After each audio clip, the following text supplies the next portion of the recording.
మార్నింగే లేచి టిఫిన్ తినకుండా మొలకలు వచ్చిన పెసరపప్పు, అలసందలు, ఇంకా మీకు ఏది నచ్చితే అది నానబెట్టేసి ఒక 2 hours హ్యాపీగా ఒక మంచి క్లాత్ తీసుకొని దాన్ని చుట్టి పెట్టేసి ఒక 2 days పెడితే మొలకలు వస్తాయి. సో ఆ మొలకలు తింటే చాలా న్యాచురల్గా అయితే హెల్తీగా ఉంటాము. ఫేస్ గ్లో అవుతుంది అండ్ ముడతలు కూడా రావు. చిలకమ్మలాగా బ్యూటిఫుల్గా తయారవుతాం. ఇంకేంటంటే బరువు ఎక్కువ పెరగమన్నమాట. అందరూ బరువు పెరిగేస్తుంటారు. బరువు పెరగము, న్యాచురల్గా ఉంటాం, హెల్తీగా ఉంటాం. అవునులే చెప్తున్నాను.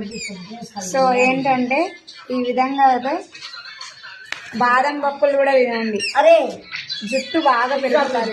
ఓకేనా? లైక్ చేయండి, ఫాలో చేసుకోండి.